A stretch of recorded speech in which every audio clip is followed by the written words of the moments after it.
नमस्कार, मैं हूं आलोक मेहता। एचएसआई में आपका स्वागत है।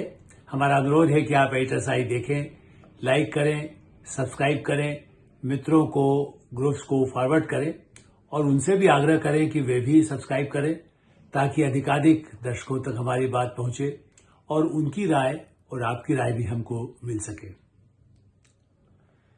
2024 समाप्त होने जा रहा है और नया वर्ष का आगमन हो रहा है। इस दृष्टि से महत्वपूर्ण यही है कि शुभकामनाएं तो दे ही, बीता उसको भुलाया जाए। कहते हैं बीती ताही बिसार दे। मैं समझता हूं कि बहुत मुश्किल होता है। कुछ ऐसी यादें, कुछ अच्छी होती हैं, कुछ मीठी होती है, कुछ कड़वी होती है, कुछ भयावह होती है और भविष्य उज्जवल हो, इसकी तो शुभकामना। तो इसलिए प्रारंभ में ही शुभकामना सबके लिए, देश के लिए, समाज के लिए, आपके लिए, सबके लिए।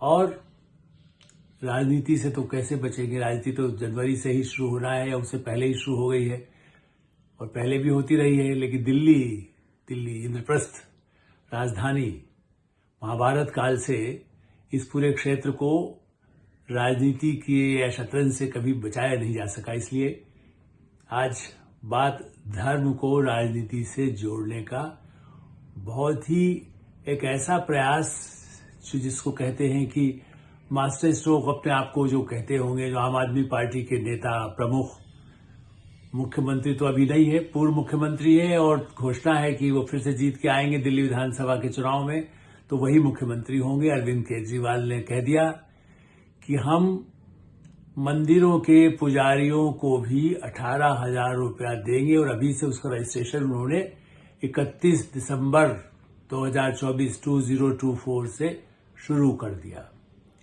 रजिस्ट्रेशन अभी किया है, चुनाव के बाद जीतेंगे तो दे देंगे।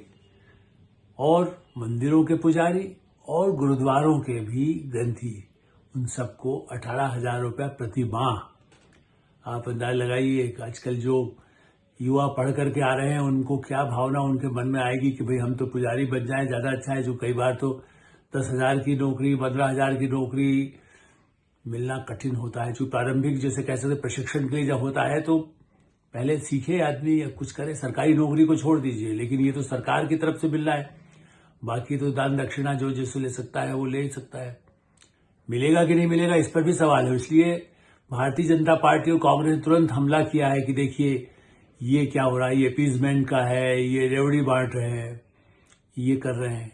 लेकिन इस बीच में इमाम, उनको चूंकि प्रावधान ये रहा है कि इमाम को भी देने का जो वायदा 18,000 का किया गया था तो उनको 1.5 साल से अधिक हो गया, उनको वेतन नहीं मिला है। दिल्ली के जिस सरकार के तहत जिनको पैसा मिलना था, अब ये कई लोग जो नहीं जानते हैं देश में भी और दिल्ली में भी, शायद बहुत कम पत्रकारों को भी शायद याद नहीं, इसीलिए खबरें खाली आलोचना की, कांग्रेस की आलोचना तो। और चूंकि इस समय कांग्रेस को लगा है कि आम आदमी पार्टी से तो हमारा बहुत कुछ नुकसान हो चुका, अब तो हमें उनसे लड़ना ही पड़ेगा। दिल्ली में तो खासकर राहुल गांधी चुप रहते हैं इस मामले में। वो अरविंद केजरीवाल जी के साथ हाथ खड़ा करके अपना संगठन अलग चलाना चाहते ही हैं, इंडिया गठबंधन जो कहते हैं। चाहे वो कितनी ही खराब नीतियां लालू यादव, तेजस्वी यादव बना रहे हों पहले, या वहां पर कहीं महाराष्ट्र में कुछ हो रहा था तो गठबंधन में है तो उनके साथ, चाहे वो झारखंड में है, जहां गठबंधन है तो वो जो करे उसमें कुछ हम नहीं बोलेंगे, बाकी राज्य की काई जाने। इसलिए चुनाव में भी हाथ तो इनके साथ मिला लिया था दिल्ली में। अब दिल्ली वाले पूरी तरह से कांग्रेस के लोग लड़ने के मूड में है। इसलिए मुझे याद दिलाना पड़ेगा, कांग्रेस के लोग कैसे कहेंगे धर्म को राजनीति से न जोड़िए, इसका फैसला कब आया? शायद वो उनको पता ही नहीं। संदीप दीक्षित जी को शायद नहीं हो सकता है, क्योंकि तब वो चुनाव में भी नहीं लड़े। चूंकि शीला दीक्षित भी तो बड़ी वरिष्ठ नेता थी, लेकिन दिल्ली में ऑल इंडिया इमाम एसोसिएशन या संगठन जो उनका है, उसने सुप्रीम कोर्ट से इसके लिए लाभ उठाने का काम किया था। कब? सरकार उसका तब विरोध नहीं कर रही थी। चूंकि आपको याद है, अभी हम दिनों में लगातार डॉक्टर मनमोहन सिंह को नमन करते रहे और नरसिंह राव सरकार को सब याद कर रहे थे। जिस समय अयोध्या की घटना के बाद जो अपीजमेंट के और प्रयास, जो शाहबानो के समय में, राजीव गांधी के समय में, वही कांग्रेस सरकार के भी कई लोग पक्ष में थे। इसलिए जो वक्फ एक्ट जो रहा, उसको फायदा उठा करके सुप्रीम कोर्ट में भी मामला इमाम संगठन ने दिया और 1993 में ये फैसला सुप्रीम कोर्ट ने दिया कि भाई देखिए ऐसा है कि इन लोगों को आप इमाम जो हैं उनको मानदेय के रूप में दीजिए पैसा। सुप्रीम कोर्ट 10,000 दीजिए, 12,000 दीजिए, इस तरह का प्रावधान उस समय किया गया। वो भी चुप। उस समय तो ज्यादा कहीं मीडिया उतना था नहीं, न टीवी उतना मीडिया कहीं था, दूरदर्शन के अलावा कुछ खास था नहीं। अखबारों में भी 1-2 अखबार थे, मैं खुद अखबार संपादित कर रहा था, लेकिन मुझे भी बड़ा याद करना मुश्किल हो रहा था कि उसमें कोई फैसला, सुप्रीम कोर्ट का ऐसा कोई फैसला आता है तो कोई छोटी खबर छप कर रह गई। उस समय भी कुछ इमाम की चर्चा तो होती थी, चूंकि काफी सब छपता था, लेकिन फिर भी वो मामला कब हुआ बाद में पता चला।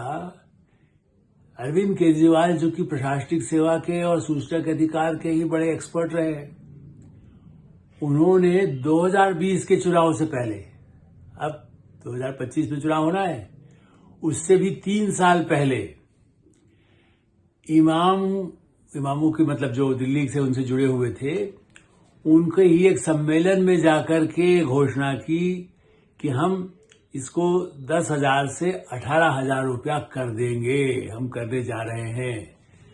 चुनाव से पहले कर दिया। इस बार तो उनकी घोषणा उन्होंने, चूंकि अब तो मुख्यमंत्री थे नहीं और जेल रहे, शराब घोटाले के कांड में आज भी उनके लिए एक सिरदर्द है, कब तारीख लगेगी, कब क्या होगा। लेकिन श्री केजरीवाल जी, लोग कांग्रेस कैसे भूल रही? तब तो गठबंधन में बहुत सारे साथ रहे, कल तक साथ थे। अभी 6 महीने पहले तक के चुनाव में राहुल गांधी तो गले में हाथ डाले घूम रहे थे, हाथ ऊंचा करके साथ साथ दोनों, हाय हाय हम लोग साथ हैं, अब तो भाजपा को हटाना है। और शायद भाजपा ने भी उस मुद्दे को उस समय बीच पे ध्यान नहीं दिया। और आप ये देखिए कि घोषणा 2020 से पहले कर दी, फिर मामला दबा रहा। और 2022 में आप देखिए 2 साल पहले सूचना के अधिकार के तहत सुभाष चंद्र अग्रवाल बहुत आरटीआई एक्टिविस्ट हैं, इनाम तो केजरीवाल साहब ले लेते हैं। और आप याद करिए जो एक्टिविस्ट जो बड़े काम कर रहे थे, हमारे संपादक अजित भट्टाचार्य जी जो बहुत ही भारत के मूर्धन्य संपादकों में से थे, जेपी के साथ रहे, वो ऐसे संपादकों ने जो काम किया उनको याद नहीं करते। ये तो आरटीआई के नाम पर तो केजरीवाल बने, लेकिन उसी सुभाष अग्रवाल ने जो बहुत ही सिंसियरली काम करते हैं, उन्होंने जब लगाया कि भाई बताया जाए क्या है, तो दिल्ली सरकार जवाब देने में टालती रही, पूरा हिसाब नहीं बता रही थी कि हमने क्या दिया, नहीं दिया, क्या किया। फिर उन्होंने सूचना आयुक्त, भारत के सूचना आयुक्त उदय माहुरकर, वो भी पत्रकार रहे हैं, वरिष्ठ पत्रकार रहे हैं, और वो इसमें सूचना आयुक्त रहे, तो उनको वहां पर एप्लीकेशन आई। फिर उन्होंने दिल्ली सरकार से पूछताछ के अधिकार के तहत, चूंकि तो न्यायिक अधिकार होते हैं सूचना आयुक्त के पास राष्ट्र के स्तर पर, उनके कहने पर खाते खोले गए। तब पता चला कि ये वक्फ एक्ट के तहत, चूंकि हमें भी आश्चर्य हुआ था, अभी भी जब इधर खबरें आई कि भाई आप किसी धार्मिक स्थान पे पूजा करने वाले मंदिर में यदि ट्रस्ट है तो वो तनख्वाह देता है। बिरला मंदिर जो कहलाता था, लक्ष्मीनारायण मंदिर, तो वहां पर उनके जो भी ट्रस्ट है उसकी तरफ से पैसा जाता है। ऐसे देश भर में जो मंदिर हैं उनमें ट्रस्ट से जाता है, या पुजारी को जो उनके भक्त हैं, उस इलाके में मंदिर स्थापना हुई है, वो लोग उनको दक्षिणा देते हैं या वेतन देते हैं, उसकी देखरेख के लिए देते हैं। कई सोसाइटीज में भी, हम दिल्ली में रहते हैं तो आप देखिए कई सोसाइटीज के आसपास मंदिर बने हैं, तो वहां उसको देखरेख करने वाले प्रबंध समिति हो, वो उसको एक महीने का कुछ पैसा देती ही है उसके संरक्षण के लिए। और गुरुद्वारों का भी कभी ये नहीं, लेकिन पता चला कि पंजाब में पहले दिया जाता था। 93 का फैसला भी उसके तहत आया कि पंजाब में इमामों को दिया जाता था। देखिए भारत में तब तो कांग्रेस की सरकार रही, आप सब जानते हैं, इंदिरा गांधी के समय में दिल सिंह के रहे, कई और मुख्यमंत्री वहां रहे, तो गलतियों को देने का प्रावधान हो या ना हो, लेकिन उनके लिए था, इमामों के लिए। और इसी आधार पर ही सुप्रीम कोर्ट ने ये माना कि वक्फ एक्ट तो आप जानते हैं कि वो कांग्रेस एक सरकार नहीं, उसमें कई जमीन के मामले तो और बाद में मनमोहन सिंह सरकार के समय में भी आए, जिससे उनको कई अधिकार मिले हैं। लेकिन उसके पहले भी वक्फ एक्ट के तहत ये किया गया कि भाई इसमें ऐसा होना चाहिए कि जो लोग वहां अजान करते हैं और उस तरह से जो वहां पर काम करते हैं इमाम, उनको दिया जाना चाहिए। और उस पर साथ में संविधान की धारा का उल्लेख किया गया, 14, 21 और 23 कहा गया कि साहब उनकी उनकी जो लोग ऐसा काम करते हैं, धार्मिक काम कर रहे हैं या मतलब जो भी किसी हिसाब से, तो उनको कम से कम इज्जतदार उनका मानदेय होना चाहिए। मैंने उनकी भी तो इज्जत होती है। वो गरीब हो सकते हैं, वो एक अपनी भावना में प्रेरित होकर के हैं, लेकिन यदि वो वहां काम कर रहे हैं, मस्जिद को संभालते हैं या करते हैं। पहले तो मैं मानता था कि जो लोग मदरसा में पढ़ाते हैं उनकी भी समस्या मैंने एक बार खुद सुनी थी वर्षों पहले, जब कांग्रेस की दिल्ली में सरकार थी, तब वो भी परेशान थे कि मदरसा के लिए भी सरकार से जो पैसा मिलता था उनके शिक्षकों को नहीं मिल रहा था। इस पर बड़ा हल्ला गुल्ला था। वो भी चुनाव के पहले की बात है। तब मुख्यमंत्री शीला दीक्षित भी वहां पहुंचने वाली थी। बाद में उन्होंने आश्वासन दिया था कि मदरसे के उन लोगों को तनख्वाह मिलेगी जो पढ़ाते हैं मौलाना। तो ये बड़ा एक केजरीवाल इस सब चीजों को पहले से स्टडी करके रखते कि इमामों को किया गया। अब उनको लगा कि मैं खाली अल्पसंख्यक वोट, इस बार तो मुझे वोट खींच रहा है, कहीं बीजेपी फिर आ सकती है। अब ये अलग बात है खाली पुजारी वोट किसको दे, लेकिन हाँ निश्चित रूप से पुजारी या ग्रंथी, उनका एक प्रभाव, जो उनके यहाँ महिलाएं जाती हैं पूजा करने के लिए, उनको लगा भाई अरे ये देखो ये तो आएगा। महिलाओं को उन्होंने कह दिया 2000 4000 इतना देंगे हम महीने में, उसके सबके फॉर्म। अच्छा, ये अरविंद केजरीवाल ने शुरू किया है कि फॉर्म भरिए, हम देंगे, अभी से रजिस्ट्रेशन आपका कर रहे हैं। महिलाओं के लिए भी वही कर रहे हैं। पिछले चुनाव में तो जब तक इस तरह घोषणा नहीं थी, तब भी लोकसभा चुनाव में भी खास करके मुस्लिम बहुल आबादी जहां पर है उनमें अधिकांश, थोड़े बहुत दूसरे भी कोई वहां पहुंच जाता तो बना नहीं करते थे, लेकिन उनसे भी कि तुमको इसके बाद 1000 रुपये महीना मिलने लगेगा। वो चुनाव हार गए लोकसभा में, अलग बात है। तो फिर से कहा नहीं, हम आपको इससे ज्यादा 2000 देंगे, 3000 देंगे, और आगे बढ़ सकता है, आगे जैसे हमने इनको बढ़ाया। तो अब उन्होंने घोषणा कर दी कि हम पुजारियों और ग्रंथियों को भी 18,000 रुपये महीना देंगे सरकार से, जबकि संविधान में निश्चित रूप से इस तरह का प्रावधान है कि धर्म के आधार पर सरकार से किसी तरह का पैसा नहीं दिया जाए। ये एक सबसे बड़ी महत्वपूर्ण बात यह है कि संविधान का प्रावधान क्या है और इन्होंने उसका क्या फायदा उठा रहे। संविधान में 14 की जो अनुच्छेद धारा है, उसके तहत इस बात का है कि भाई धर्म को सत्ता से उस तरह से नहीं, उसको कितने हमारे यहाँ तो धार्मिक बौद्ध भी हैं, जैन भी हैं, सिख समुदाय तो है, चर्च भी हैं, ईसाई धर्म को मानने वाले भी हैं, और इतने धर्मावलंबी हैं, पारसी भी हैं। तो आप उनको कहीं उसके साथ जोड़िए नहीं। और सरकार के खजाने से, लोग गरीबों के लिए हो, समाज कल्याण के लिए हो, लोगों की आमदनी से होता है, जो उस गरीबों के लिए आज अनाज दिया जाता है, तो सबके दिया जाता है, धर्म के आधार पर नहीं होता है।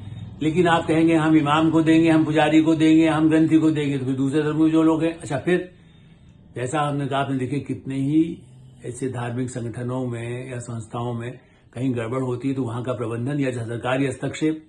एक तरफ विश्व हिंदू परिषद ने हाल ही में मांग की है कि सरकारी जिन प्रदेशों में भी बड़े बड़े ऐसे धार्मिक स्थान हैं, मंदिर हैं, उनको सरकारी, उत्तराखंड में बहुत बड़ा इस मुद्दे पर उठा कि भाई वहां तो बद्रीनाथ केदारनाथ भी है, या उड़ीसा का पुरी है, या तिरुपति है, इतने ऐसे कितने ही बड़े बड़े वहां तो ट्रस्ट है, या उन पर सरकार का यदि नियंत्रण है तो सरकार के नियंत्रण में नहीं रखा जाए, उनको वहीं के किया जाए, क्योंकि सरकार का इस सत्ता से कोई उसको नहीं होना चाहिए। जैसे अयोध्या का निर्माण, अयोध्या के मंदिर का, भव्य मंदिर का निर्माण हुआ, वो ट्रस्ट ने किया, वो सरकार की पैसे से नहीं बना है, ये भी लोगों को बताया जाना चाहिए।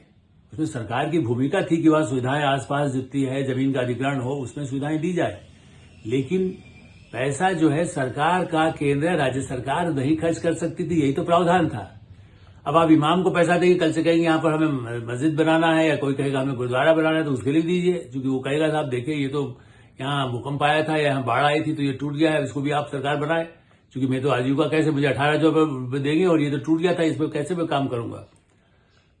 तो पूरा ही धार्मिक संस्थान चलाने के लिए यदि खर्च करेंगे तो गरीबों को, समाज में बच्चों को पढ़ाने के लिए, अस्पतालों के लिए, आधुनिक चिकित्सा के लिए, या और जितनी सुविधाएं समाज में सरकार की तरफ से दी जाती है, सड़क बनाने दी जाती है, हवाई जहाज चलाने के लिए दी जाती है, जहां जहां हवाई अड्डे बनाए जाते हैं, तो सरकार क्या करेगी? सरकार खाली पुजारियों को और धार्मिक स्थानों पर जो काम करते हैं उन्हीं को देंगे, और यदि वहां पर सिर्फ पुरुष काम करते हैं तो फिर उन महिलाओं का क्या दोष है? यदि वो कहते हैं महिलाएं हम भी तो पुजारी का काम हम कर सकते, लाइए, फिर तो झगड़ा होने लगेगा कि कौन पूजा करेगा, कौन कहां पर क्या काम करेगा। ये ऐसा नया उन्होंने खोला, और ये भी कहा है कि आम आदमी पार्टी ने तो भारतीय जनता पार्टी के जवाब में ये कहा कि आप अपने 22 राज्यों में दीजिए ना, आप सबको दीजिए, पुजारियों को दीजिए, ग्रंथियों को दीजिए, गुरुद्वारा, भड़का रहे।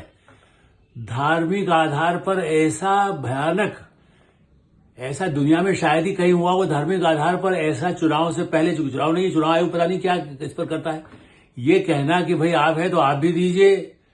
संविधान की में लिखा हुआ है कि आप धर्म के आधार पर सरकारी खजाने से खर्च नहीं करेंगे।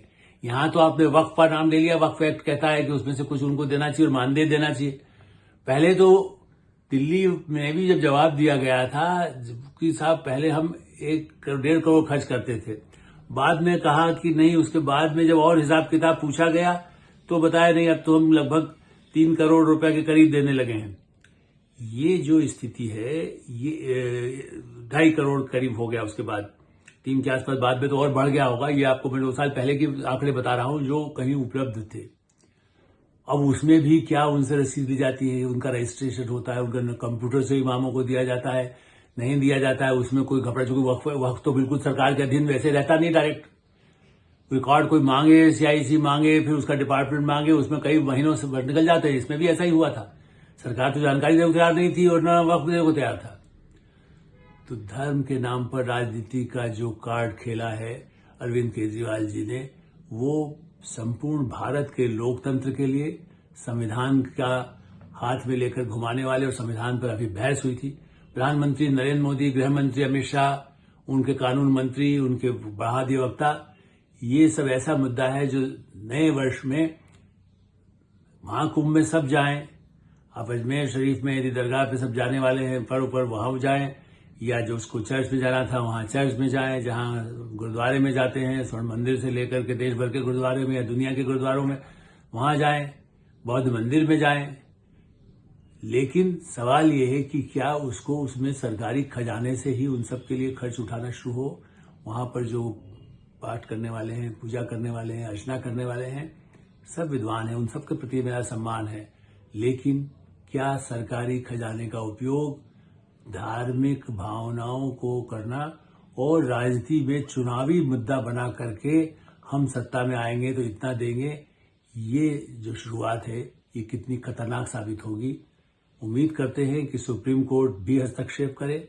सरकार और संसद इस मामले में संविधान की कसम सब खाते हैं, इस पर विचार करें और फैसला करें कि ऐसा होना कितना उचित होगा, कितना भयावह होगा। लेकिन फिर भी शुभकामना 2025 के लिए, आपके लिए मंगल कामनाएं। धन्यवाद, नमस्कार।